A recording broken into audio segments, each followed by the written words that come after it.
Welcome to our series on St. Matthew's Gospel, where in our last episode we looked at the founding of the church and the response that Jesus got from Peter.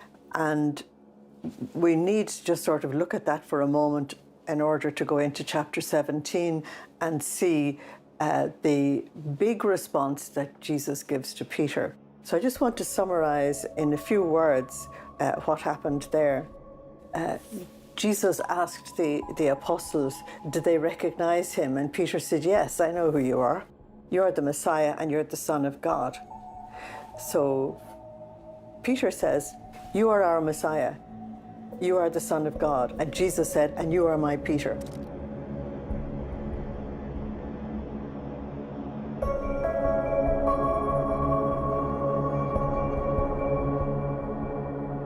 So here we have a moment of mutual recognition.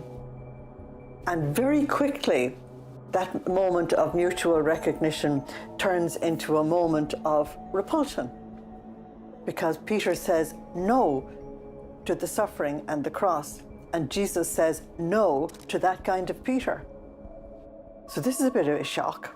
One minute they are completely together, and then the next minute they are repudiating each other, both of them.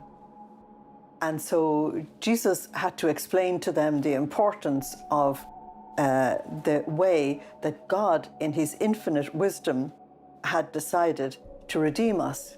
And that was to take the suffering of the human race and to redeem it completely so that it could become life-giving for us all, because there was no way any of us could avoid suffering. So, in this context, it is very necessary for Jesus to reveal himself to the apostles in a completely new way. And it's at this point you discover that there's an inner ring in the apostles, that Jesus had a very special apostle that we call John, that Matthew doesn't deal with, but that comes out very strongly in John's Gospel. And so there is this one, and then around that there is three, a ring of three, Peter, James, and John. And then you have the other apostles, and then you have the other disciples. Now, if you think of that as a Caesar and a Senate and a government, then you have the picture. Because Jesus is the emperor or the king, and John is the one who is closest to him, and then you have his most important ministers, and then you have the other layer, and then you have the other layer. So Jesus takes the three most important witnesses, Peter, James, and John, and he wanted these three to witness all his ministry, to witness his glory on Mount Tabor, to witness his agony and his decision to redeem the human race in Gethsemane, to witness his sacrifice, and to witness his triumph. Now, they weren't around for it all. And the reason why they weren't around for it all was that Peter is the spokesman for the others. And when Peter speaks up, he isn't actually just giving his own opinion. He's actually giving the thinking of the whole group. And here you've got Matthew already presenting what we call the Pope position, the one who speaks for the whole church, the one who represents the whole church before the Lord, and who represents the whole church before the people. And so he manages to put into words what is actually going on in the group. So it was Peter representing the others that said, no, we're not having any suffering. Glory, yes, no suffering. And so Jesus took Peter, James, and John, and he takes them to a place where he can reveal his divinity to them. And this is absolutely essential. He only reveals it to the three of them. And you might ask, why not the others? Well, if he brings in all the others, he has a major problem, and that is that Judas would be present. And Judas would take what would happen on Mount Tabor, the Christian Sinai. Judas would take that in a very wrong way. And Jesus chooses only these three, and they will reveal it to the others when Judas is gone. later at the time of the church. So 6 days later, Jesus took Peter and James and his brother John and led them up a high mountain. Now, he led them up Mount Tabor.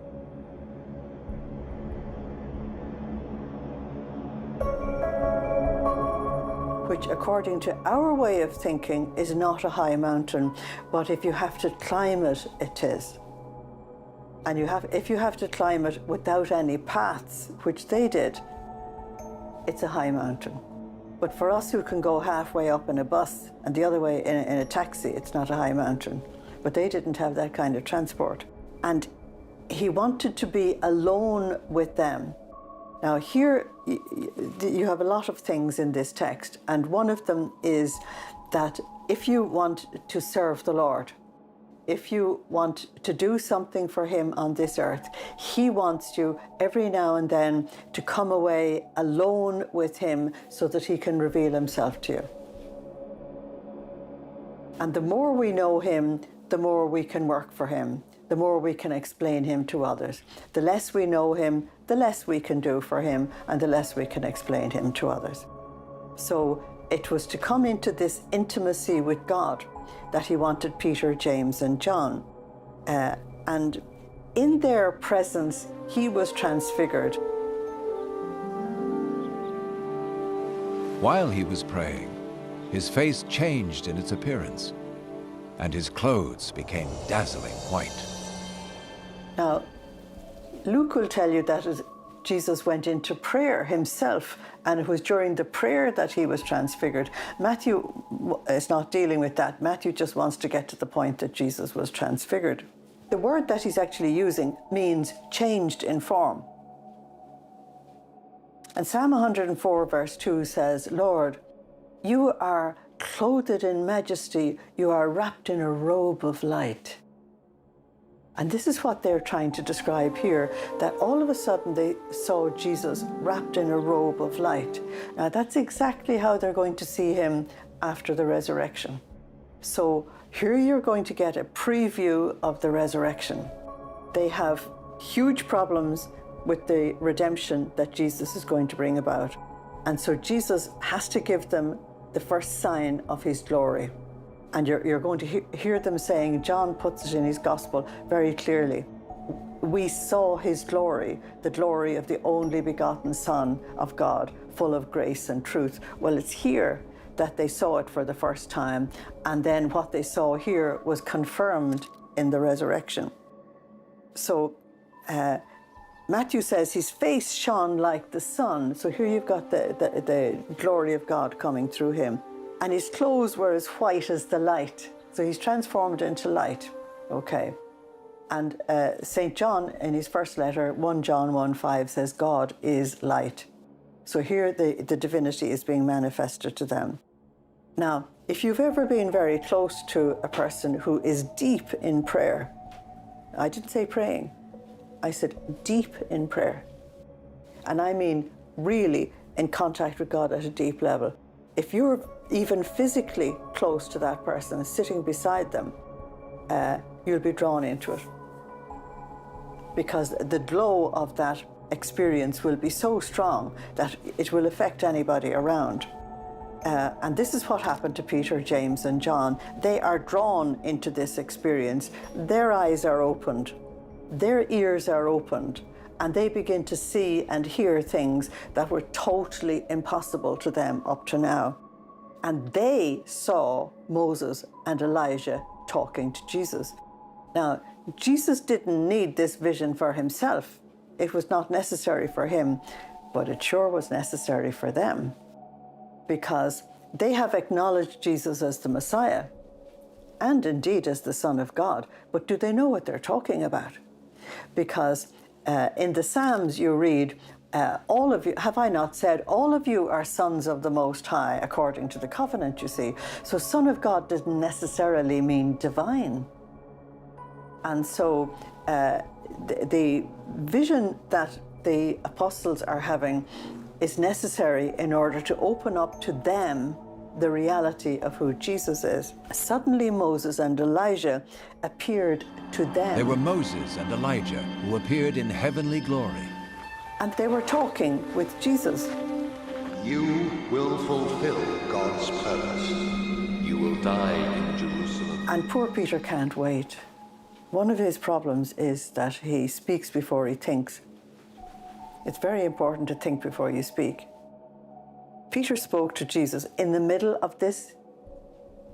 Wouldn't you think they'd wait and try and take it on board?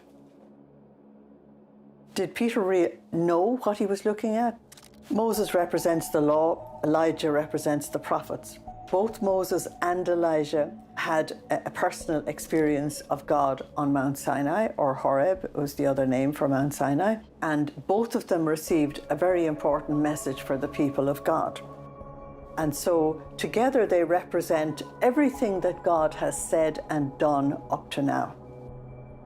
And the apostles see them bowing before Jesus, in other words, giving way to him, because he is the fulfillment of the scriptures. He is the divine word incarnate. They only managed to get whatever they could possibly get from God, but he is the divine word incarnate. And so it is actually Luke that tells you what they were discussing. And Luke uses the word exodus. They were discussing Jesus' exodus. In other words, they were discussing the Passover in which Jesus would redeem the human race through suffering.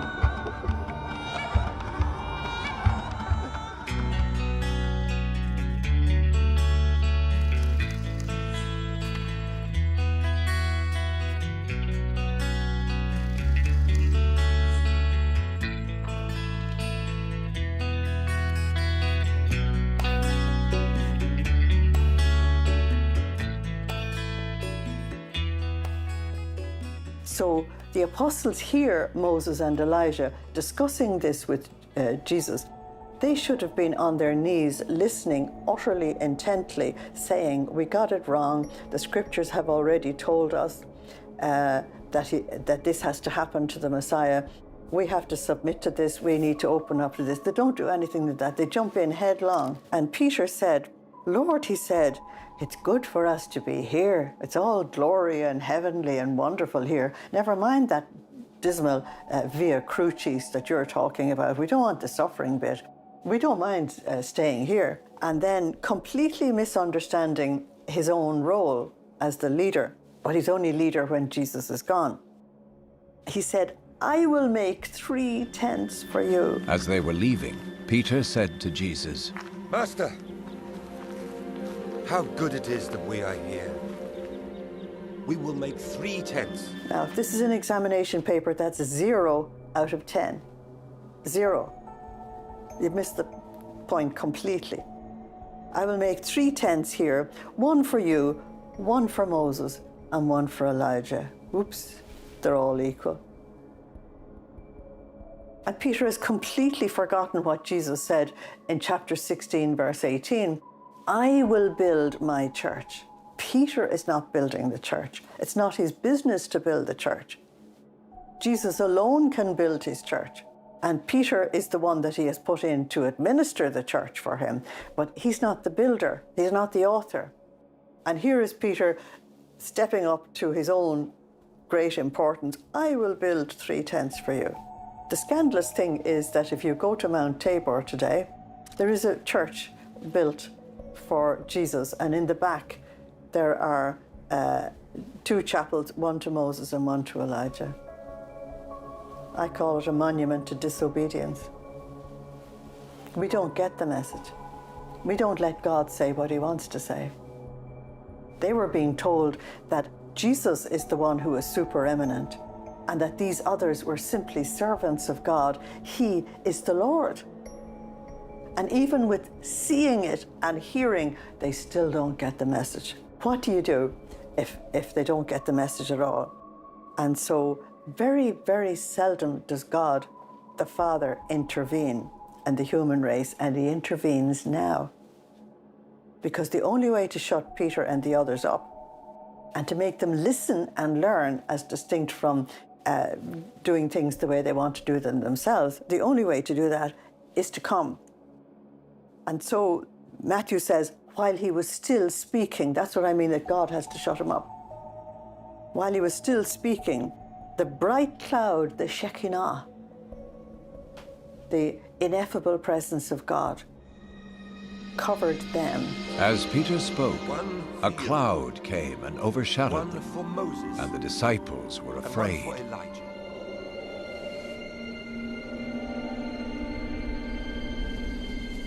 Now, to be covered by this shadow means that the ineffable presence of God has come upon you.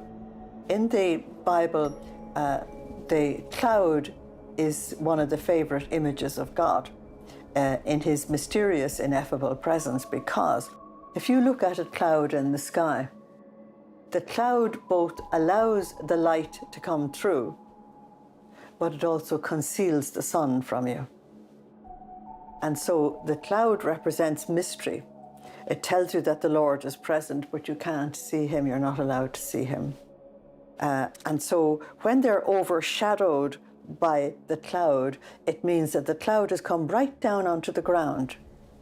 I don't know if this has ever happened to you. It has happened to me once in a weather situation in Canada, that a cloud came right down to the ground, covering us completely.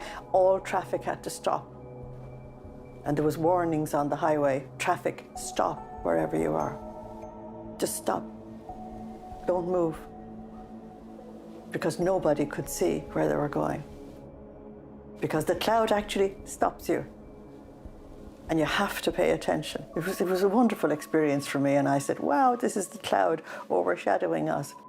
And so in this cloud, the apostles know exactly what to do now. This is the ineffable presence of God, so they throw themselves on the ground in prostration, which is correct. And then the voice of God the Father speaks to them. So this is the Christian Sinai.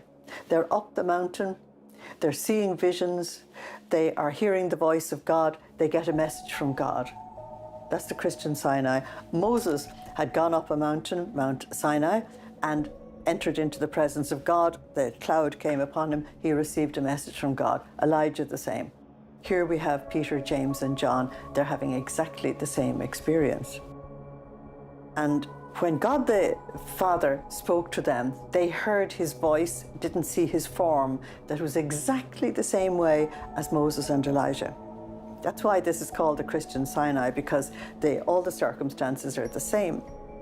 And God said, "This is my Son. He's the beloved. He enjoys my favor. Listen to him." And a voice came from the cloud, saying, "This is my Son, the chosen one. Listen to him." That was quite a rebuke from God the Father. You're to no longer listen to Moses and Elijah. You've shifted into a completely new era. You're to listen to my Son. He is the leader. He is the author. He is the maker of the church. He is the word. He is the message. It's his kingdom. It's his power. It's his glory. It's his everything. Let him do what he needs to do. Listen to him. And so that became the great action of guidance for the church. Listen to him. And so while we will learn the lessons that are there for us in abundance from the Old Testament, Jesus is the Word, and he's the one we listen to. He's the one we follow. So listen to him. So when they heard this, the disciples fell on their faces, overcome with fear, naturally. Peter had been rebuked by Jesus at the end of chapter 16, but to be rebuked by God the Father is a different matter altogether, because they were seeing Jesus in the flesh. But now they realize that God the Father and God the Son were saying the same thing. The way to redeem the human race is through suffering. There is no other way, because you're dealing with a broken humanity. And so they were still completely overcome, and they didn't even realize that the cloud had lifted and that God had stopped speaking. They were so overcome with the whole thing. And Matthew says Jesus actually physically touched them. Now, what Matthew is trying to say is Jesus has to heal them. He has got to raise them up. They are prostrate. They're not going to be able to continue unless Jesus actually heals them. He's got to heal their way of thinking. He's got to heal their way of speaking. He's got to heal their way of doing. He's got to heal their way of life. He's got to heal everything. He is the Redeemer. And so healing of the body is nothing to the healing that needs to take place inside of us and the transformation that needs to take place inside of us. This is the beginning of the transformation of Peter and James and John. And their transformation will be very slow. But if you go to 2 Corinthians 3:18, St. Paul tells us that the more we contemplate the glory of God, the more the glory of God comes to us, and that we end up being transformed into the image that we reflect. And so the whole process of living the Christian life is a transformation from what we were to what we must be. And we must be a whole new creature in Christ, as Paul tells us. So this is the beginning of their transformation. And when they looked up, Jesus said, "Stand up and don't be afraid." And when they raised their eyes, they saw nobody but Jesus only. Now, the last statement isn't as dramatic in Matthew as it is in the other Gospels, particularly Luke. In other words, they were back to ordinariness. They saw Jesus in his ordinary way.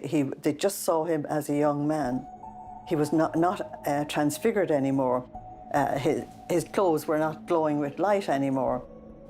So they're back to normality, to ordinariness. And we all feel very comfortable. No matter how great a spiritual experience is, we have a great need to come back to ordinariness, to everyday life. And so when they're coming down from the mountain, the apostles realize if the Old Testament era is coming to an end, if Jesus is inaugurating a completely new era, then why didn't Elijah come back? Now, the strange thing is that back in chapter 11, Jesus talked to them about Elijah, but they didn't really hear the significance of it. It's only now with this experience that they have that they realize the significance of it. And so as they came down the mountain, he gave them the order, "Tell no one about the vision until the Son of Man is risen from the dead." Now, one of the people that mustn't be told is Judas, because he'll create terrible trouble for them. But he tells them to just keep quiet about his divinity, because it's only in the passion that they will discover he's divine. Isn't that incredible?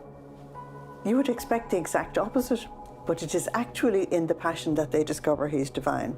And so the disciples said to him, "Why do the scribes say that Elijah has got to come first?" "True," Jesus said, "Elijah is to come first so that everything is put in order. However, I tell you, Elijah has already come, and he should have said, none of you recognized him. And they treated him as they pleased. And the Son of Man will suffer in the same way as he has suffered." And then the disciples understood that he was talking about John the Baptist. Now, if you go back to chapter 11, where Jesus talked to them about John the Baptist and how important he was, there he actually told them very clearly, but they hadn't heard it. And so he says in 11:14, "If you would believe me," he said, "he is the Elijah who was to return." Because he explained John the Baptist and his importance and his ministry and everything there. And so this is a lesson that is being repeated because they haven't heard it before. Now, what has happened to Jesus on Mount Sinai is one of the Mosaic signs, because Moses went up the mountain at the time of the Exodus 34, and he spent 40 days on the mountain. Jesus didn't need to even spend 40 minutes. Moses spent 40 days on the mountain prayer and fasting. And then he came down from the mountain absolutely transfigured. And he was so transfigured that even Aaron was scared looking at him. And Moses had to cover his face because the people couldn't look at the glory that was all over him. In other words, that if you go deeply into the presence of God, even other people who may know nothing about prayer know there's something about you that is absolutely different, okay? And they may only say it that way. There's something different about him or about her. And so the transfiguration that happens to us in prayer is actually essential to the whole Christian experience. I'll continue this reflection in our next segment. Thank you for joining us. Slán agus Benedict Day live. Goodbye. God bless you.